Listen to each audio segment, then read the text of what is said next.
hansısa bir istirahət mərkəzinə, dənizə, plaja getməmişdən qabaq mütləq müəyyən bir tibbi yoxlamalardan keçmək lazımdır. Bu hansı yoxlamalardır? Bir, ümumi bir check-updan keçirməlidir özləri və uşaqlarını. Səfərə çıxanda, başqa ölkəyə gedəndə sənin problemin varmı?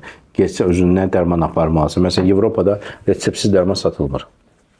Sən dünya aləmində dağılsa, sənin gedib aptekdə falan dərmanı verməyəcəksən. Və orada da, məsələn, bizimkilər valideynlər tez-tez gedirlər sanatoriya, xaricə və s. Mən oradan bilirəm və Amerikada özümdə oxuyanda da görmüşəm. Yəni də reseptsiz dərman satılmır. Yəni sadəcə parasetamol o da marketlərdə satılır. Ancaq sənə ağır deyim ki, bağırsaq pozğunluğu yaşandı və ya sənə xron xəstəliyi var, misal verirəm sənə. Sən bunları yeməsən olmaz. Ancaq bəlkə yedin zəhərlən. Sən burada əlindəki olan dərmanlar hazır olmalıdır ki, və öz xəstəliyi bilməlisən ki, sən bu prosedurları orada getdiyin yerdə bunları eləsən, fayda mı deyəcək, ziyan mı deyəcək?